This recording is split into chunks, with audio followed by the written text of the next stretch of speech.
As they say in the South, good afternoon, y'all. This promises to be a real treat. An afternoon with the director of I Am Not Your Negro, Raoul Peck. And the commercial announcement is that I need to read the names of the co-sponsors, so please bear with me as I do that. The African American and Diaspora Studies Department, the Bishop Joseph Johnson Black Cultural Center, the Callie House Research Center for the Study of Global Black Cultures and Politics, Cinema and Media Arts, the English Department, the History Department, the Jean and Alexander Hurd Library, the Office of Lesbian, Gay, Bisexual, Transgender, Queer, and Intersex Life, the Robert Penn Warren Center for the Humanities, the Curb Center for Art, Enterprise, and Public Policy, and the Martha Rivers Ingram Commons. Thank you to all of the sponsors.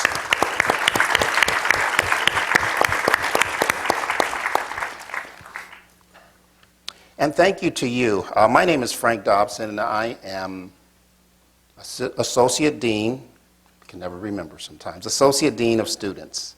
It is my honor to introduce Mr. Raoul Peck, internationally renowned filmmaker. He's a writer, a producer, and a director to our Vanderbilt community. In addition to being a filmmaker, Mr. Peck is an economist, a development policy expert, and a published author. Raoul Peck was born in Port-au-Prince, Haiti. He was educated in Haiti, Zaire, the Congo, the United States, France, and Germany. His parents fled the Duvalier dictatorship in 1991, finding asylum and a new life in the Republic of the Congo, which became their second home for nearly 25 years. Peck initially attended school in Leopoldville, later public school in Brooklyn, New York, and finally Orleans, France. He lived for an extended time in Zaire and Germany and studied industrial engineering and economics at Berlin University. He started a PhD in development strategies, which he chose to abandon after 2 years, following the sudden death of his doctorate mentor. He was accepted into the competitive film program at the Berlin, Germany Academy of Film, where he received a degree in 1985. Peck has worked as a journalist and a photographer and a film professor. He currently resides between France, Haiti, and New York. As I mentioned, Peck is the author of several books, including the following: Stolen Images and Mr. Minister, Just Till the End of Patience, and that's actually the English title. I can't read the French title. He has also compiled a companion book to this film, I Am Not Your Negro, which I highly recommend to you. Finally, of course, Peck is known around the world as an award-winning and a groundbreaking filmmaker, from documentary, such as Prophet and Nothing But, to miniseries. Among his narratives are Lumumba, Sometimes in April, The Man by the Shore, and numerous others. He is indeed prolific, and for that, we are all thankful. My last note of introduction is a personal one. During the late 1970s, I was a graduate student in English at Bowling Green State University in Bowling Green, Ohio. During that time, as some of you may know, James Baldwin was first a writer in residence for part of a semester, and then Baldwin returned, serving for a number of years as Distinguished Visiting Professor of Ethnic Studies. Baldwin's time at Bowling Green is chronicled in the book, Mr. Baldwin, I Presume, James Baldwin, Chinua Achebe, A Meeting of the Mind by Ernest Champion, who was one of my former professors and mentors. I was able thus to take a couple of classes with James Baldwin, whose visit to Bowling Green came at a time when there was much racial unrest on campus, which is another story. But we, the black community, particularly the black students, were waging what we felt was a struggle against a gross injustice, which affected us all. We demonstrated and we marched and we wrote and we protested. And when James Baldwin came to campus, he brought to us a needed presence and a voice. And he articulated what we felt and what we feared and what we hoped for. He challenged us and he comforted us. Like then, now is a time of much turmoil. And just as the voice and presence of Mr. Baldwin was a gift to those of us at Bowling Green back then, so too, Mr. Peck, your film is a gift which presents to the world the voice and the presence and the passion of James Baldwin. Thank you for your gift, and thank you for your presence here today, Mr. Raoul Peck. Okay. So I've asked that we have the seating situation to more have a discussion that we will open to the floor. But maybe I should say a few words of introduction in terms of why I make the film that I make. somehow very early on, my life was marked by history. When I was a child, my father lost his job in Haiti as an agronomist, as a faculty of agronomy in Port-au-Prince. And because of the election of François Duvalier, who became the dictator that we know of. And a few years later, he had to leave Haiti to go to the Congo. And the Congo at the time, in 1960, just had become independent. There were riots of the former Garde Civile, who were the army trained by the Belgium, who rebelled. And the Belgians had to leave in a very hasty way. And the Congo was without any public functionaries, without any expert professors, businessmen, and those places had to be replaced rapidly. And the UN came to Haiti and offered 400 contracts. Haiti at the time was one of the few black independent countries where people spoke French as well, and where there was a sort of elite that was well trained. And most of the generation of my father then left Haiti to go work in Congo. And that was 1961. And I went with my mother in 62 to live there as well.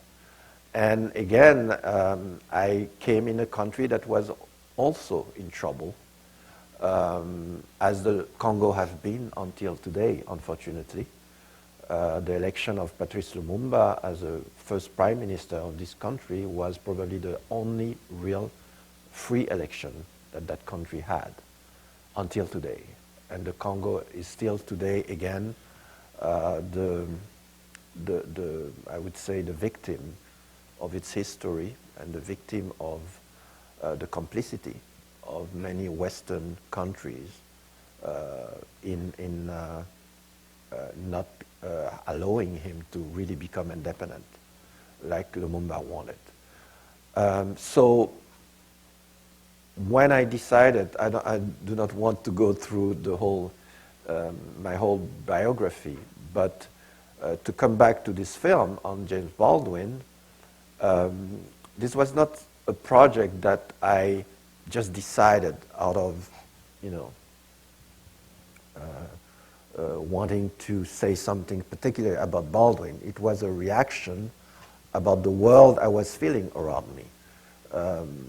10 years ago, because that's what the film took, how many years it took to make this film, I realized that not only that Baldwin was forgotten, but people were using his work without quoting him.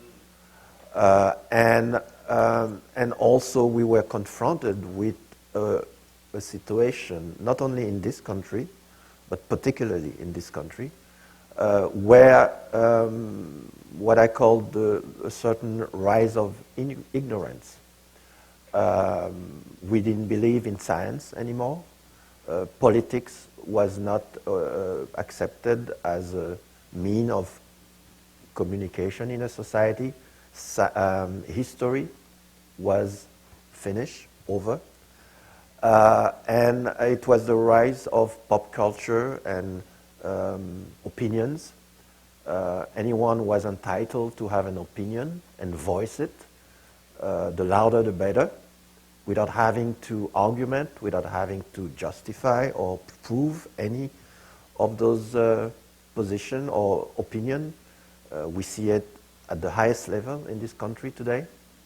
And in that kind of situation, my only recourse as a filmmaker was to say, how do I respond to that? How do I respond to this rise of ignorance? And one of the response was to go back to Baldwin. It was to make a project that would put James Baldwin words on the forefront. And not Baldwin through any expert, through any translator, of Baldwin thoughts or through any discussion about his work, but to let him tell the story with his own words. And those words that were so important in my life. I read Baldwin when I was 18. I read The Fire Next Time, which is a book that changed my life, a book that let me understand that there was a bigger world, a world that was beyond race, that I was first and foremost a human being, that I could have the ambition of being what I want to be, or even to be curious about all the other things I could be. And so Baldwin words at the time where there were not that many authors that you could read as a young black boy without having to interpret or deconstruct what you were reading. At the time, I remember reading Césaire. I don't think that, yes, I read Fanon already at that time, or somebody like C.R.L. James, the Black Jacobin. Some of the Latin American authors as well, Carpentier, by example. But each time I would be confronted with American literature or French literature, whether it's Faulkner, I would always have to await some sort of surprise, arriving at page 150 and suddenly discover that the black character was not really somebody I could relate to.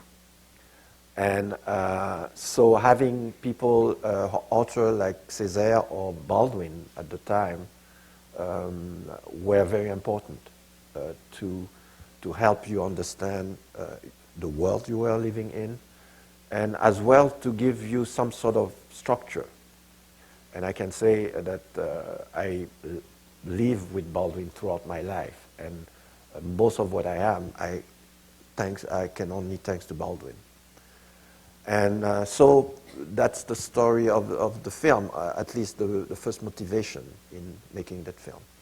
Thank you, thank you. We're going to take some questions, so feel free to go to the mics and we'll call on you for as long as we can. But I've got a question, and like you, The Fire Next Time is one of those books. If someone asks me, Frank, what 3 books are you going to take with you on an island?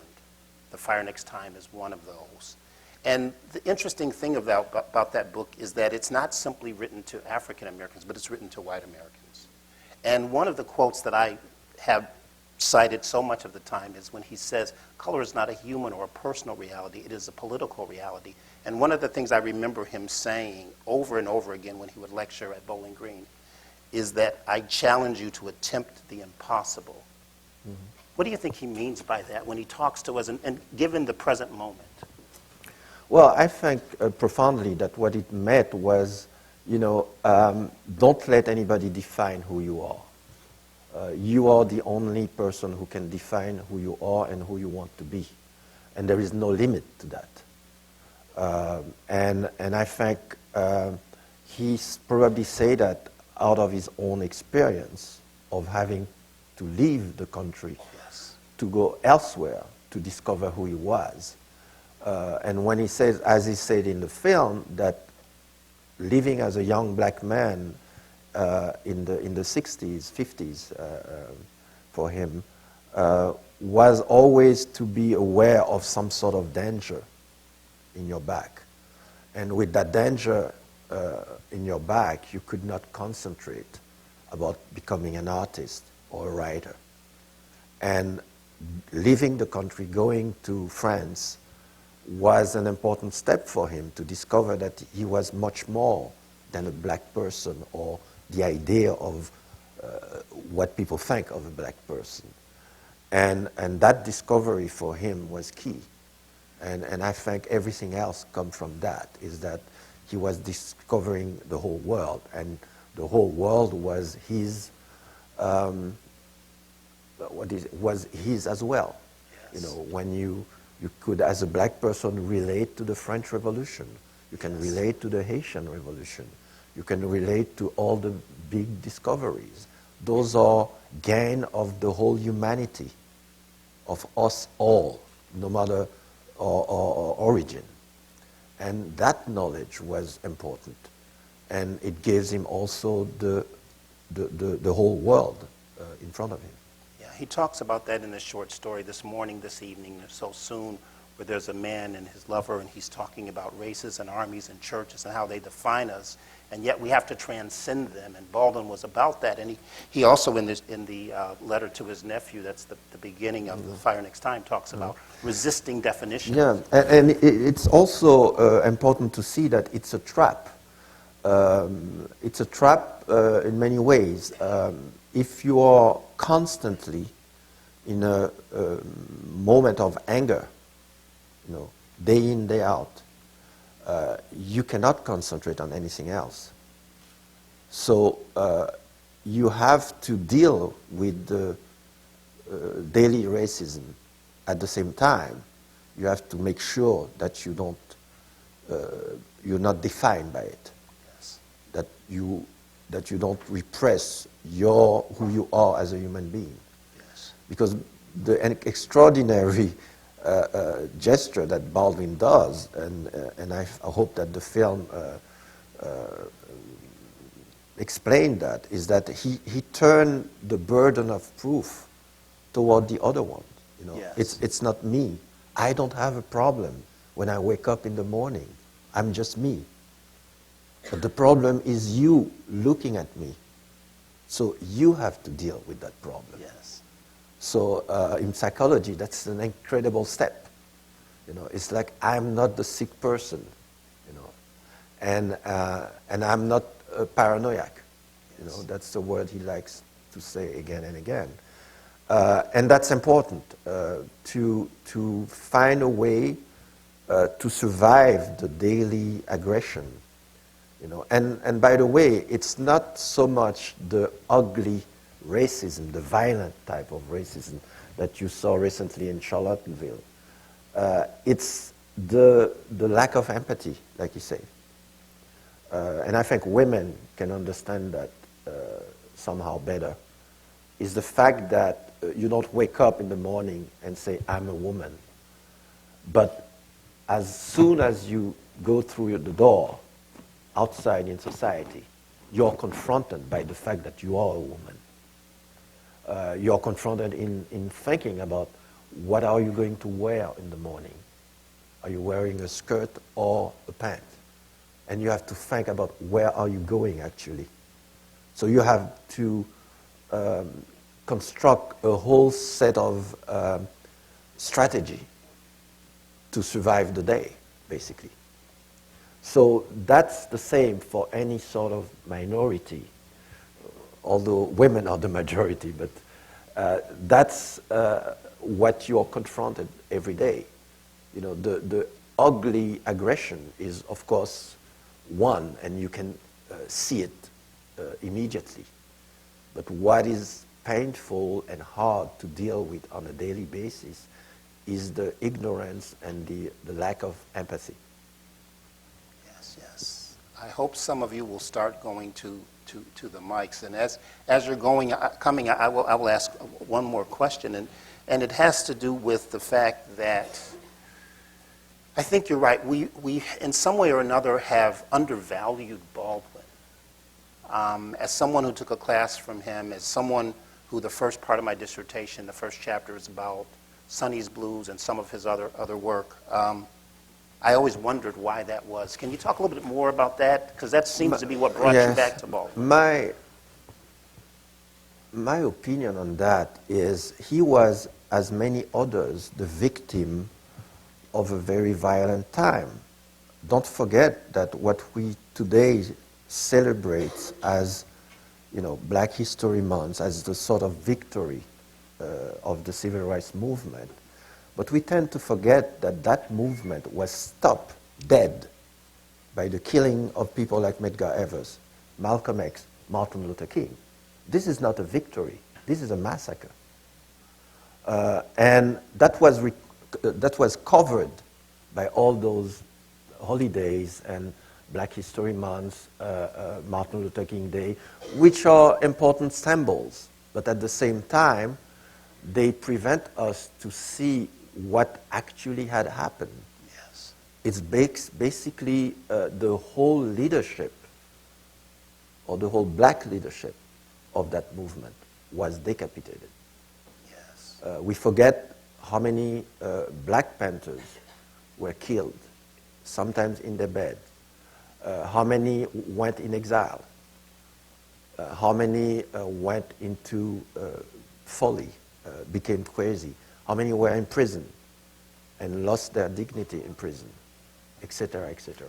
So the backlash was terrible. Yes. So people like Baldwin, who were already criticized, and sometimes by his own people, for being almost considered a black Uncle Tom again.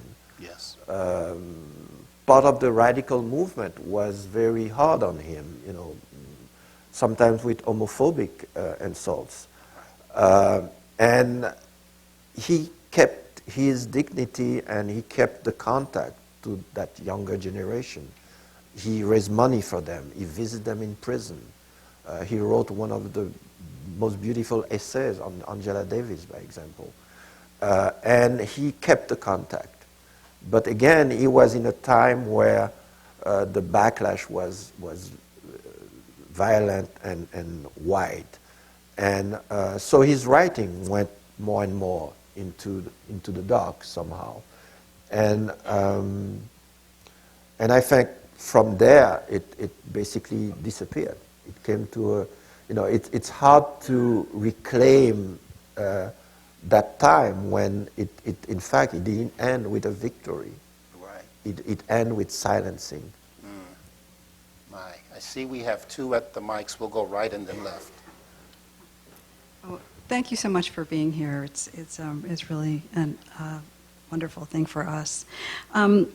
I'm just wondering, with all the material that you had available to you, and if you could speak a little bit to the process of making the film and the choices that you had to make, the images that were most important to you, and also about the sound. I mean, it was really so wonderful to have the clips of Baldwin and also Samuel Jackson's reading of his words.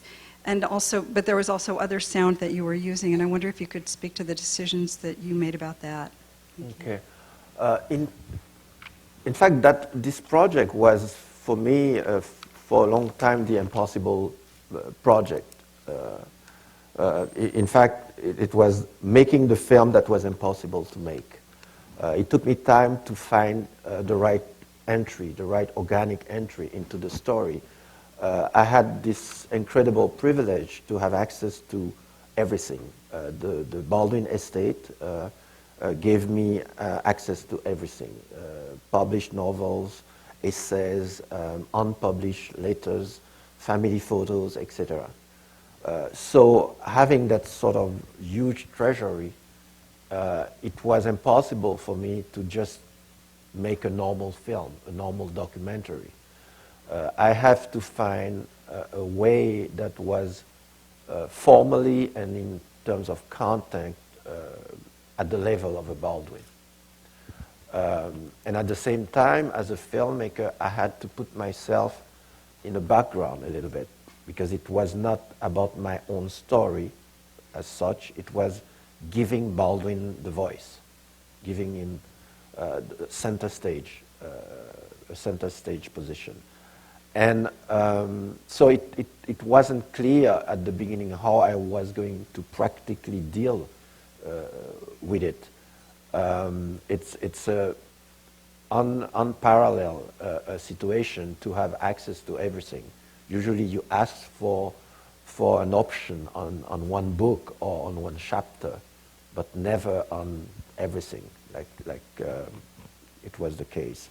So it took 3-4 years until Gloria, James Baldwin's younger sister, sent me a small package with pages, machine-typed pages, and a few letters. And then I discovered that book, Remember This House, that he wanted to write as a testimony of America today through the life and death of his three friends, Medgar Evers, Malcolm X, and Martin Luther King Jr. And unfortunately, and one can understand why he ultimately did not write this book, is the how do you say, the pain. And you can see him with that pain in the film. Because it meant, like he said, going back south again, meet the witnesses, meet the families, the children, etc. And I think that's one of the reason I think also of his disappearance is this pain that he never could really shake out. And so when I read those pages, I had the film, because I could say, well, he never could write the book, but somehow I feel that he wrote it already. And it's everywhere in his work, in his body of work. So my job was to go and find those pieces and put them together. So, and put them together in a way that I, of course, don't fabricate something different than he intended. So it asks of me to be very humble, to really understand, to really follow, try to not be an interpreter, but to let him the whole field. And so that was my guide. And he guided me to find the right images.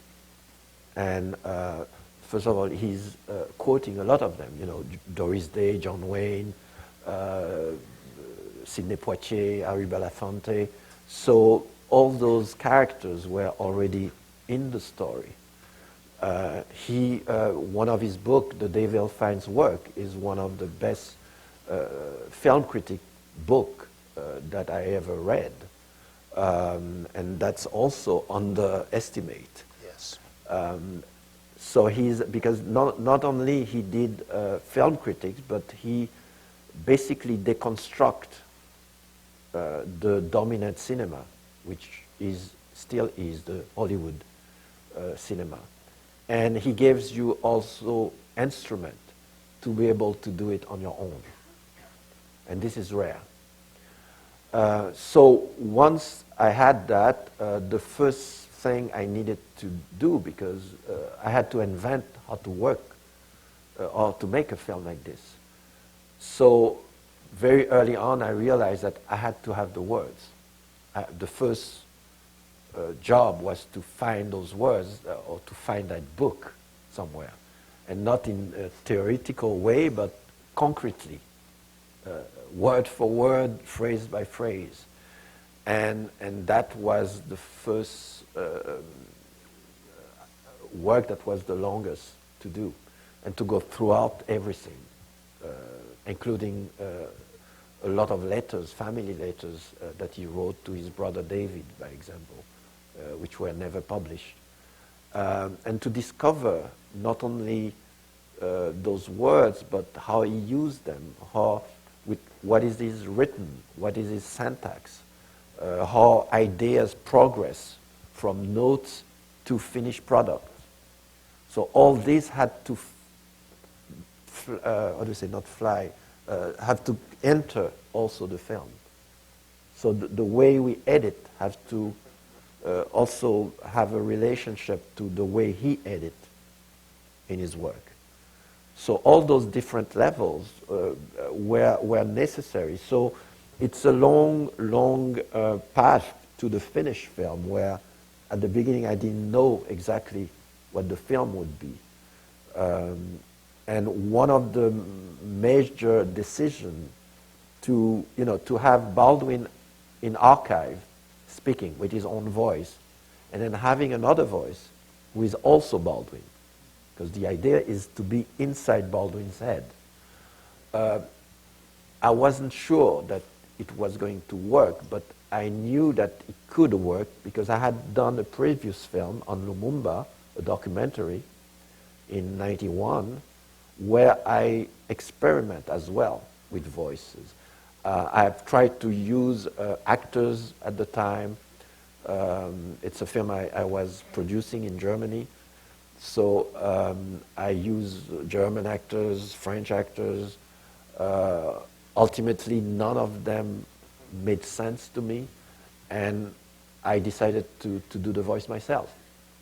So I had that experience. I knew that the only way that could work is to create a character. So then when I met Samuel Jackson, the idea was not to give him any extraordinary direction. It was just to tell him, you need to be the voice. You know, I don't want a commentary. I do not want a voiceover. I do not want any distance between the words and the character. So you have to be the character. So everything that comes out of you has always to be in character, in the emotion, in the words themselves. And that was the only way to do it. And that's what makes, I think, the impact of the film, because you at every moment you are with Baldwin. You're not with Samuel Jackson. You are with Baldwin. And even in his silence, you can feel the tension of the voice. Hi. So I have two questions. The first question is, what was your overall goal, I guess, for people to take after they left the film? Because I feel like when I left, I was like, wow, like this was a lot of information, a lot of new stuff that I'm processing, but like, what now? You know? So I guess like, what was the overall theme that you, well, not theme, but lesson, I guess, that you wanted us to take from it? And then the second question is, you ended the film kind of on like one of his most famous, I guess, clips of, you know, I am not your N-word. So why did you name the film I Am Not Your Negro instead of the actual word? And, you know, I kind of assumed that it was because you didn't want to overshadow Baldwin with the word, because I feel like if you would have named it that, it would have been like, oh, controversial, and people wouldn't have came to hear him. But, you know, why assume when I can just ask you why you did it? So. Yeah. Well, what to do after? I hope that the question is addressed to you. The idea is exactly what Baldwin is asking, you know, is say, basically, we need to take our responsibility. All of us, white and black and all the others. It's about this lack of empathy. So it's not, the film doesn't mean as being just a summary of Baldwin words. It's really a call of action, because basically what he says, by the way, in texts that were written 40, 50 years ago, but how come they sound so current, like he wrote them this morning? So that means we are very late in that battle. And the urgency that he felt, we still didn't give a response to it. You know, when he says that everything is on the table, you know, and the film reminds us there is nothing more to say. You know, what else do we want to understand? You know, we know our responsibility, each one of us. So the question is, when do we take responsibility for our lives? That's the main question. So it's not, for me, making a film is never to go to the past. It's always about the actual situation. I use the past, but it's about today. And when Baldwin says, you know, the past is the present, you know, we are the present. So it's about what's the next step, you know. And I hope the film is not a film that you can just consume. It's a film, by the way, that you can see many times, because the film asks you as well to bring in your own story, your own position, your own point of view, and asks you to struggle with it. and to find your own way. So it's not, again, something, a film that you can just digest. It's a film where, that touches you at the core of whoever you are, and that question you. And that's what I have been seeing, not only in this country, because the film I've been traveling a lot, it does brings you to very fundamental question of you as an individual, but you as a collective as well. Concerning the title, the original title of the film was Remember This House, but midway through I realized that it was too much explaining each time when I would say that title, and I wanted it to be at least as provocative as Baldwin would have wanted. And we came up, I had a long list of different titles, but this one was at the same time provocative, but it was also a way to say, this is where I stand. Let's have a conversation, but I am defining where I stand first. I would never have used the word nigger because it's obviously much more charged historically, and it's clearly an insult. And that was not the purpose of the film. But Negro for me have also a very important historical weight, and is totally legitimate for me. And I think, ultimately, I think it was the best title to have for the film.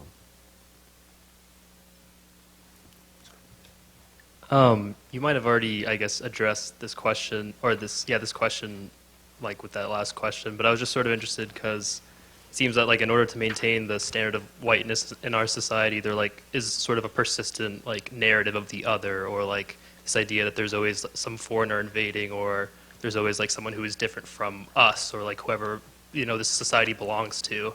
And you, like, sort of touched at it, just that, like, we sort of individually need to empathize and sort of overcome that on our own. But I'm curious, like, where you think our society can go towards if we always sort of need this narrative in order to reaffirm what the standard in our society is. Yes, of course. And you say that very lightly, we. Unfortunately, we are not a we. There are many different interests in a society, and those interests are sometimes confrontational. But there is this bigger image of this legend of this American dream, which is just a dream. In reality, at no point can we prove that dream.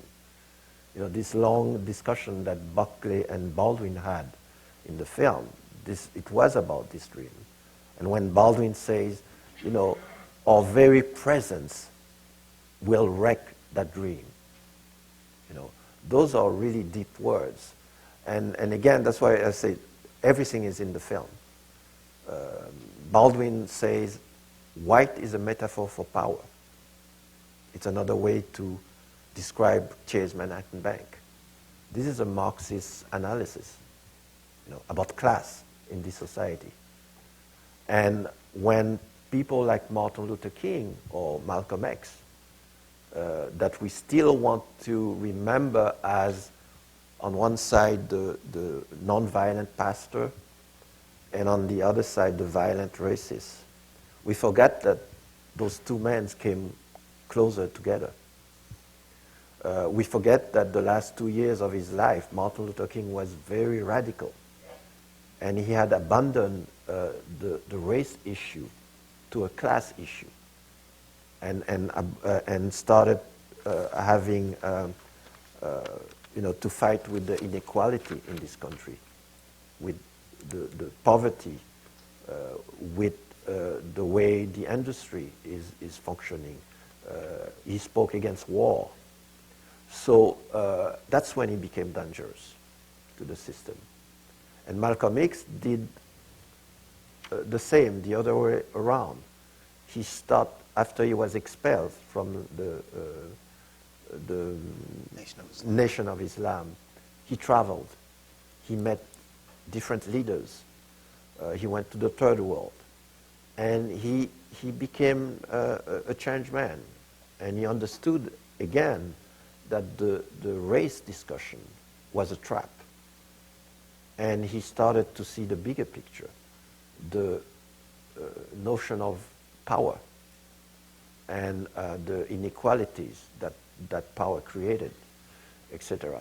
So those are notions that are important, you know, and that we lost those last 30, 40 years. We lost our story. We lost the line of our story.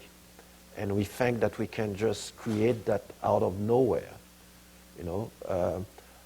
And to maybe one last thing about that, when I hear Baldwin saying, talking about Dorothy Counts in Charlottenville, going alone in that school, and he said, we should have been there with her. And I feel that we can say that today. We should have been there with the people like Black Lives Matter, you know, and we are not. You know, all those young movements who are trying to bring a response or trying to bring some sort of understanding about what's going on, and we are not doing our jobs, you know, and also what's going on right now in the country with the current president. I feel that academia is not responding to that. It's impossible that we just leave journalists to confront the beast or politicians to confront the beast. And we are not using our intelligence to deconstruct that ugly apparition, populist apparition in this country. Hello. Thank you so much for all your wonderful words this evening. So a lot of the times when we talk about Baldwin, it's usually about his blackness. But I was wondering, as somebody who's done extensive research on Baldwin, if you could like speak about Baldwin as a black queer man and like how he reconciled his black and queer identities. Yeah. Well, I had that question many times, but don't forget, I didn't want to speak more than Baldwin would have done himself. And the issue for him was not his homosexuality at the time. And when he needed and wanted to speak about it, he wrote a novel, like Giovanni's Room. But he's from another generation, you know. And so, although the film is speaking about today, at the same time, it's doing it from a certain moment in the life of Baldwin. And I had to follow that. I couldn't jump everywhere in terms of the content and his words. But it's clear in the film there are many instances, you know, both tragic when it's the FBI files who put him as an enemy of the country, or when he mentioned his boyfriend of the time, Lucien, when he was in vacation in Puerto Rico, but also in a very funny way when he speaks about men don't kiss in American cinema, and using the cut of Sidney Poitier and I forget his name, and Rod Steiger, you know, in those shots at the end of the film, right, where you normally, that's when the kiss comes. And of course, because it's two men, it will never happen. So those are the allusions of his homosexuality. But I could not go further than that, or I would have manipulated the film, I feel. Hi, thank you for coming and thank you for talking. You've done a lot of films that deal with very traumatic sort of experiences, and you just talked about the weight of the past, and a legitimate weight of the past. And while she was doing 13th, Ava DuVernay said that she underwent an unhealthy amount of archival research and consuming of images. Is that something in your work generally that you have to fight with and that you have to sort of work through as you're constructing a historically complex narrative, such as I'm Not Your Negro, or Assistance Mortelle or any other film that you've done that's had sort of this urgency and historical weight to it? Well, I think this is what fuel your motive, or that gives you the motivation and energize you. It's this revolt. And I am always moved by real images, images that sometimes we forgot that they exist. And one of the aspects of the film was also to make us aware of what one image can have in terms of content, in terms also of what that image vehicles, the ideology, the history, the culture, and also merchandise.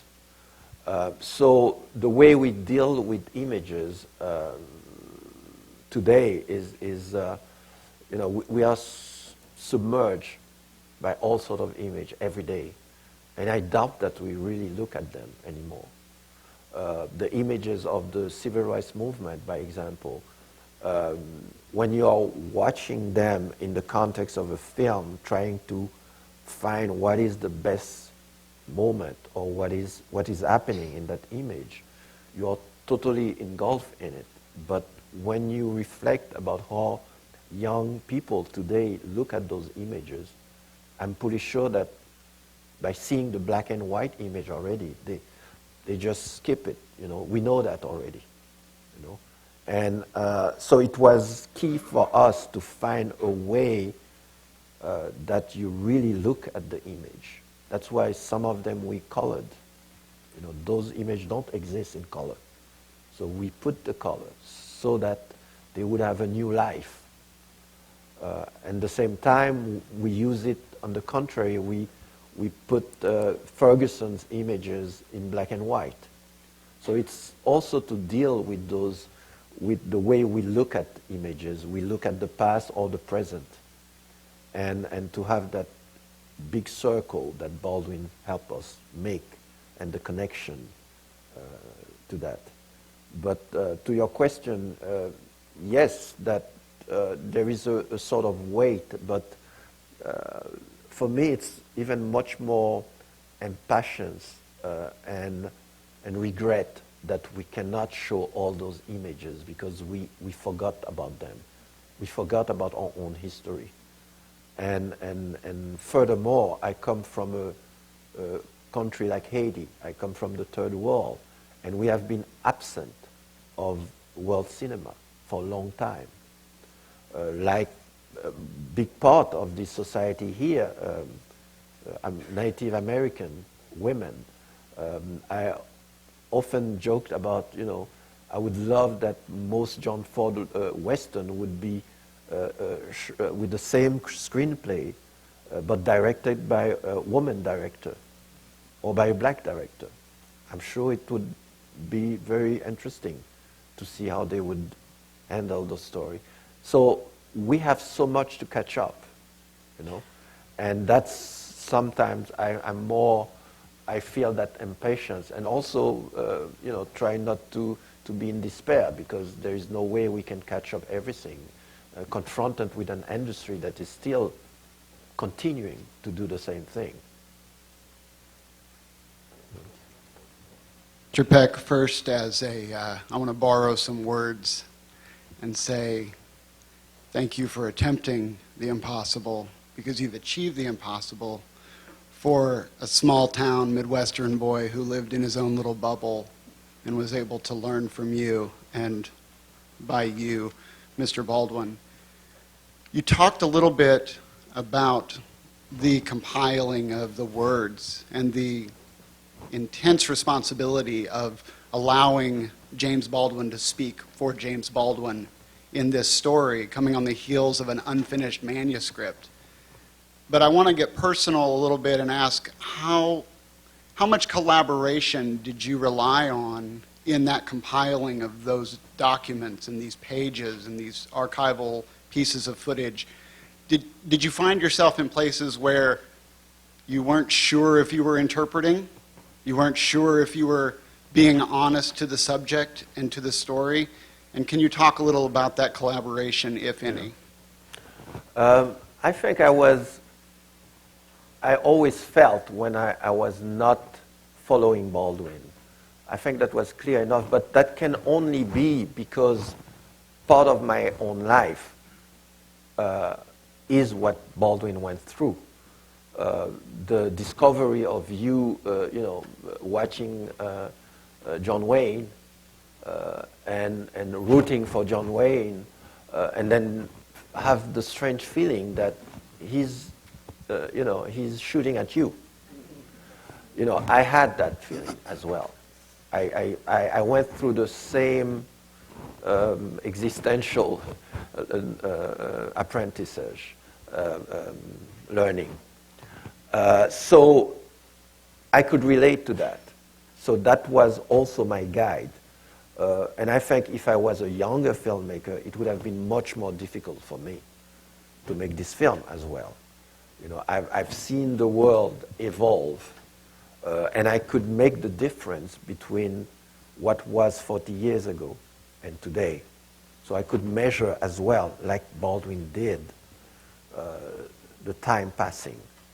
So all those elements did give me some sort of maturity. So I knew pretty well when I was overshooting or I was not at the level of Baldwin. And then after a while, you have a team around you. So I have a great editor, Alexander Strauss. And, it's like you have a band with you and you're rehearsing a symphony. So each one has his instrument. And there is a moment where every part of those people, they know the melody, they know the music. And you have to just allow them to also be creative in that symphony. And I think every one of them, even the guy, Michel Buchstein, doing the graphic, the black and white graphic you see, we didn't start it like this. We started it's much more colorful.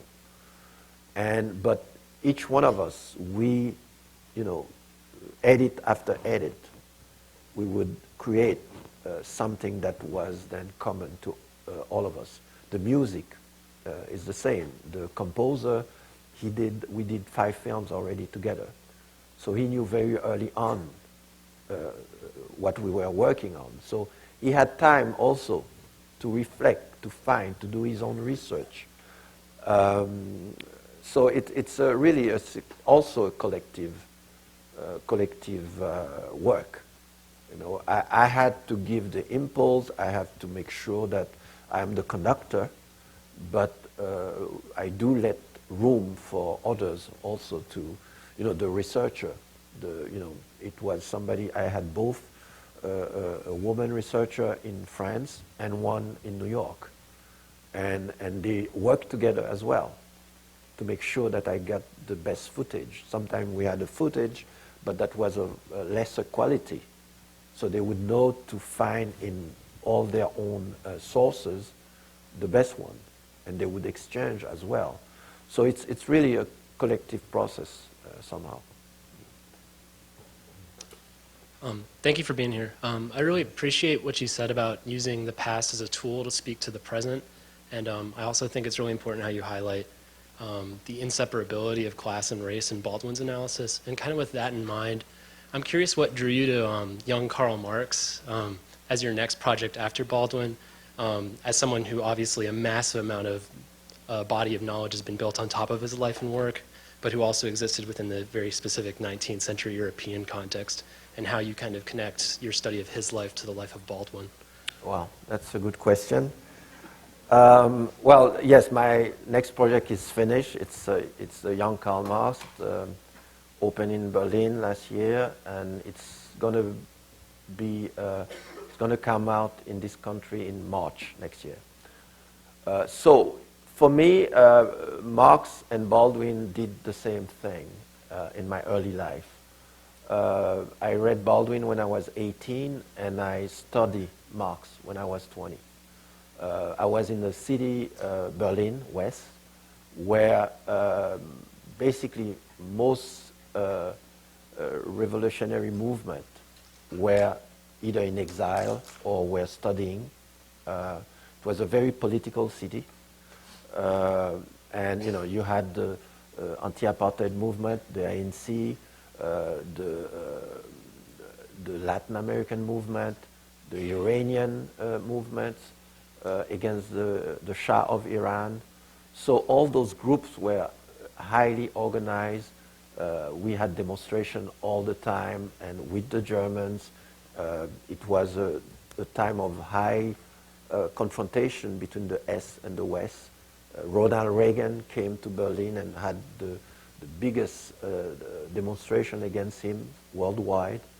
That was a time where the question was about putting missile in Germany, which would have made Germany a target.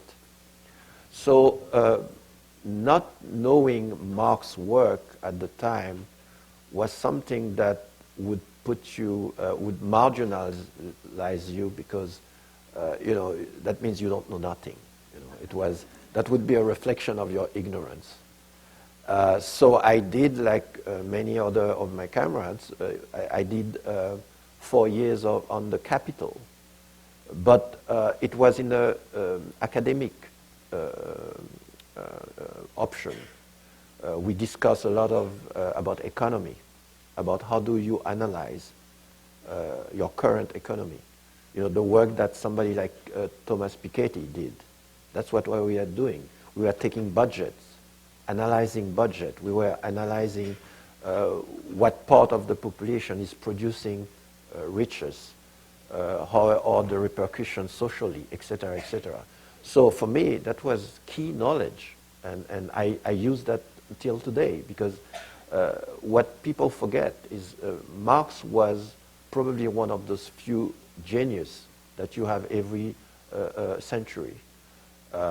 He was, when he was 19, he did his PhD with 19, and his professors were telling of him, if you want to meet Rousseau, Diderot, Voltaire, Hegel in one person, you should meet that young man. So he was not nobody. He was highly intelligent, cultivate. He understood the world. And what he did in the Capitol is basically analyze how does this historically defined form of production, which is the capitalist production, function. And by the way, using all the economists before him.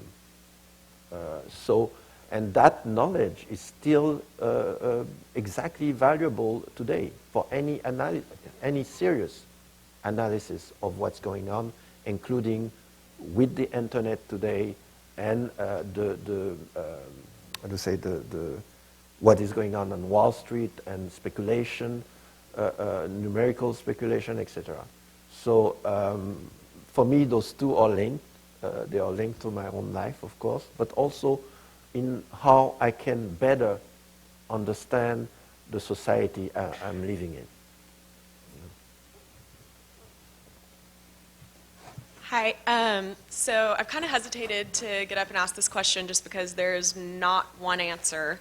And we've spent a lot of time talking about a lot of history and touching a little bit on current, but given the current political climate, I do kind of want to ask your perspective on some things now. So given that Baldwin's kind of shown us, or told us, color is political and not human, and we're supposed to come away from this taking our own responsibility, which implies that other people inside society are going to have to take responsibility for this movement to go somewhere.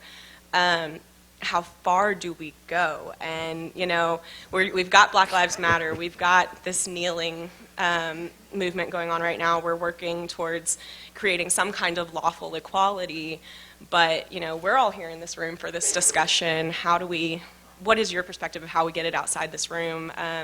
Here we've got a great black man's perspective, but a lot of people don't want to hear it from the black man. And so I just kind of wanted to hear what you thought on that. Well, I will not do the same mistake that a lot of progressive movement did 40 years ago, is that to know the result or to have a recipe. There is no recipe.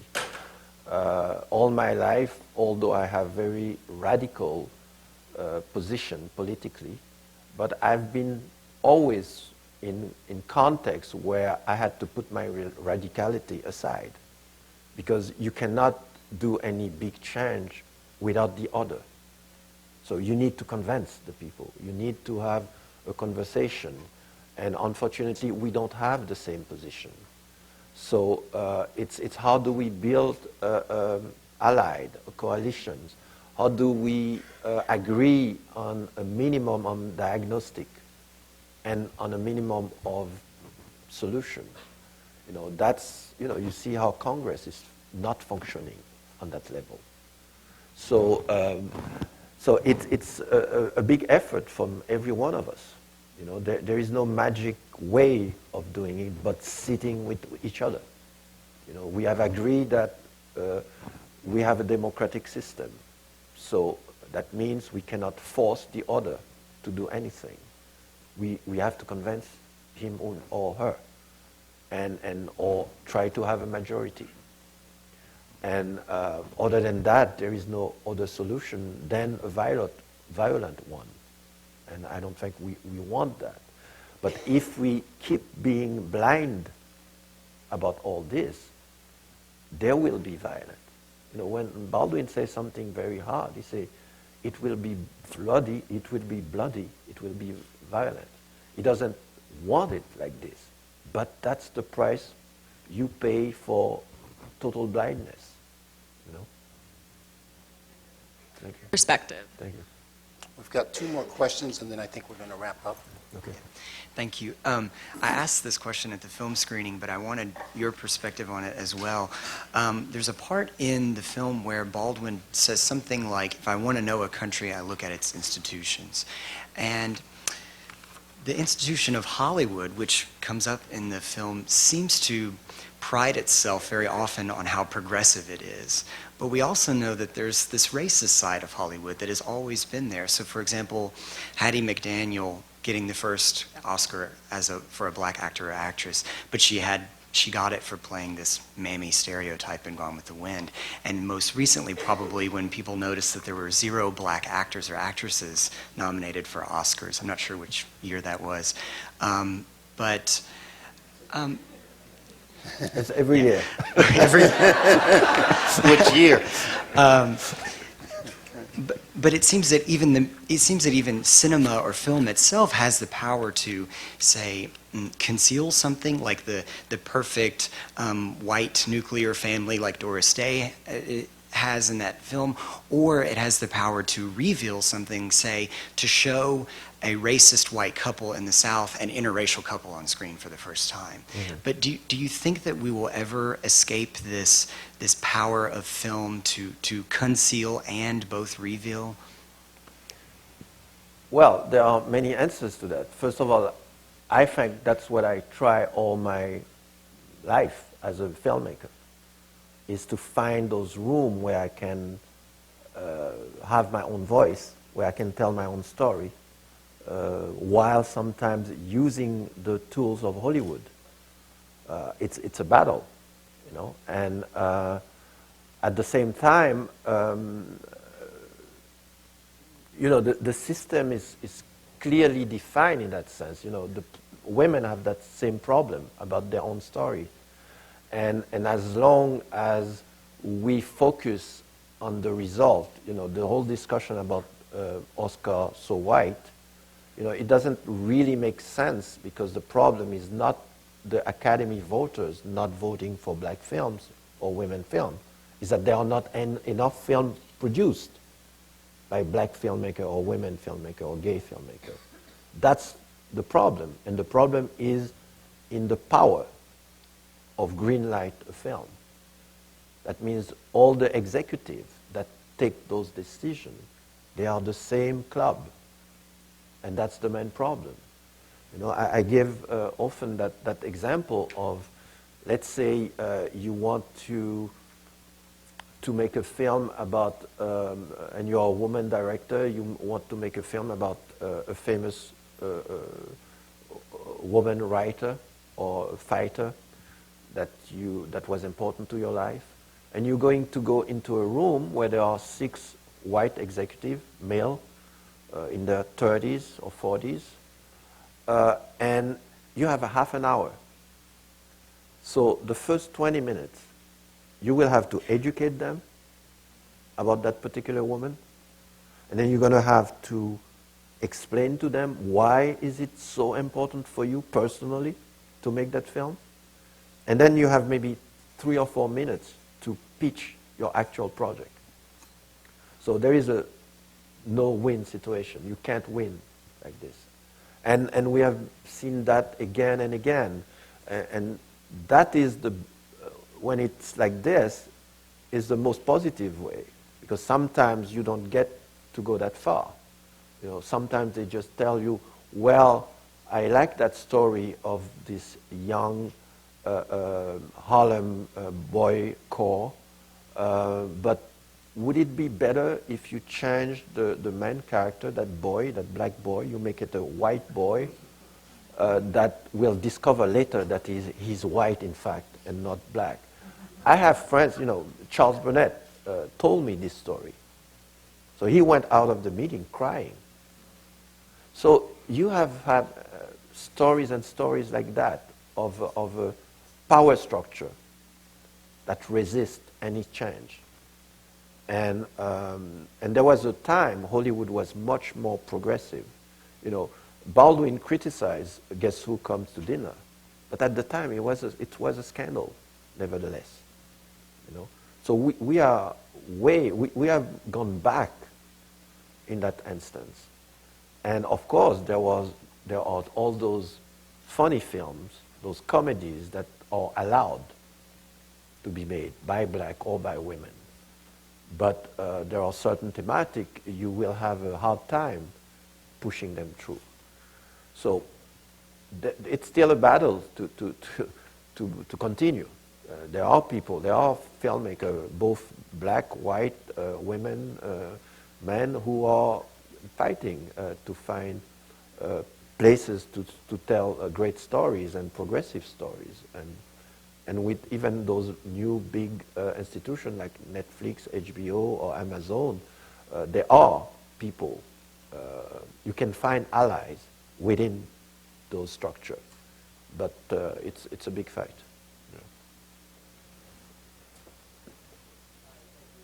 So you spoke earlier about the daily confrontations of identity that minorities must face with when they go into society, like, for example, with women, and how a lot of our identity comes not from ourselves, but how we have to deal with what other people say or enact with us.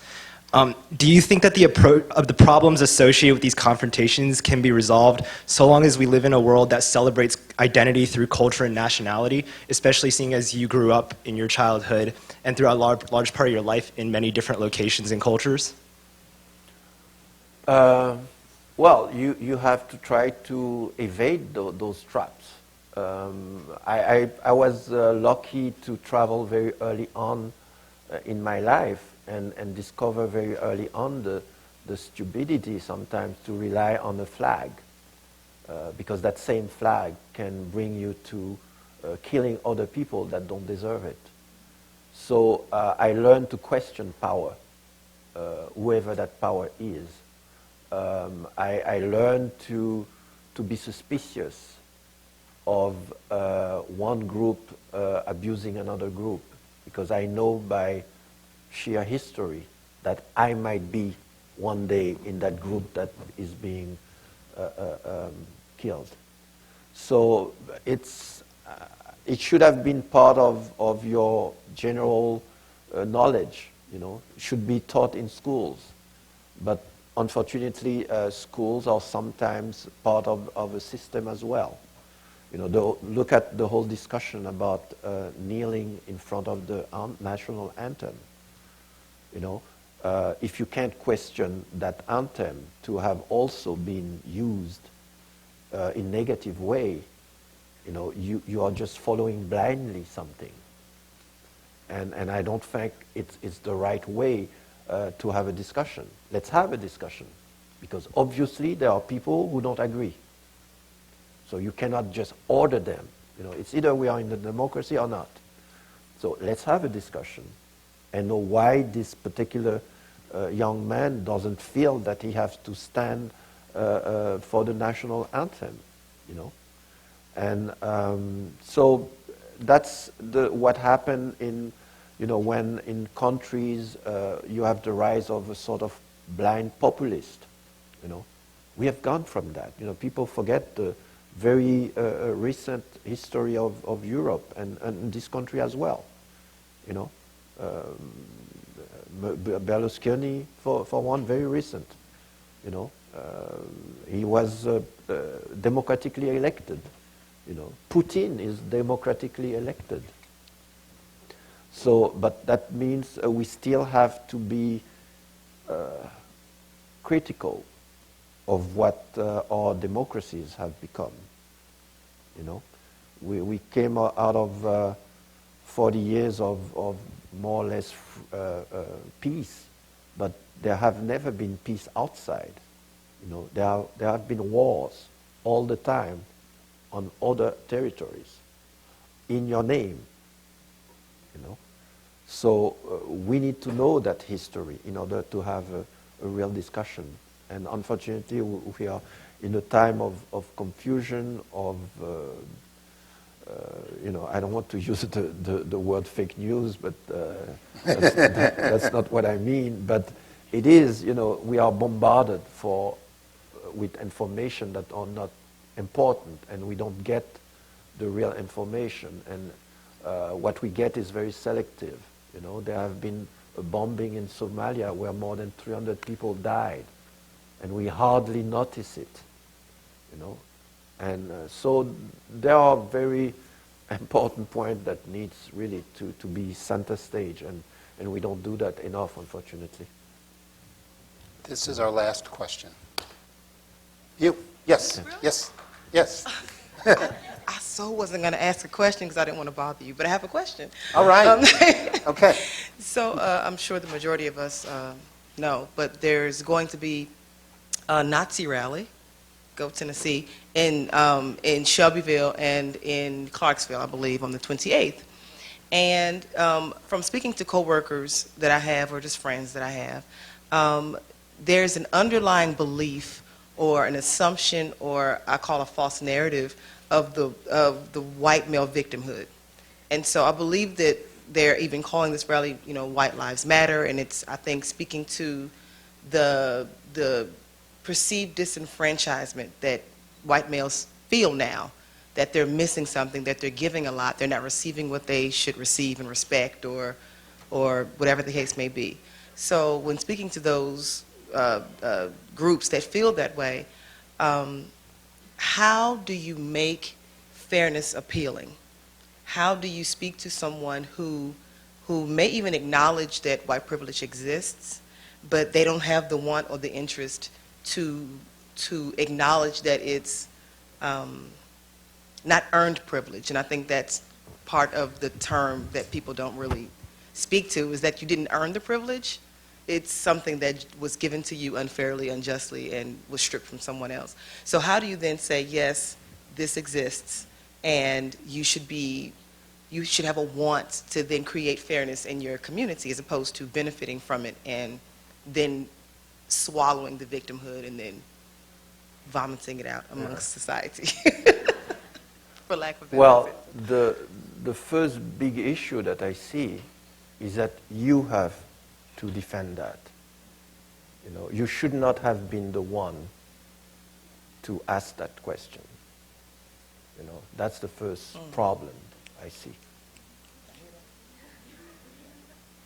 Okay, and that's what I see around me, is that we don't realize our responsibility. All of us, You know, we can't afford anymore to be just witness or consumer, you know, perfect consumer. I do understand why we became consumer, because we have been fragilized those last 30, 40 years. People have been afraid of losing their job, whether in the press or in academia. I remember a time where my professors were on the street with me. And then there was a backlash. People in academia lost their jobs, lost their tenure. And there was a cut of budgets. And all those things have fragilized those Western society. In Europe, that was the same. And today, we are watching that from afar. And I can only go back to what Baldwin says concerning Dorothy Kahns. Some of us should have been there with her. And the same thing is happening again. We're not with the few people who are still fighting. And you shouldn't be alone. You know, and you shouldn't be the one asking that question. So that's how I see it. Would you all please join me in thanking Mr. Raoul Peck? Thank you for your words and your wisdom and the witness of Baldwin.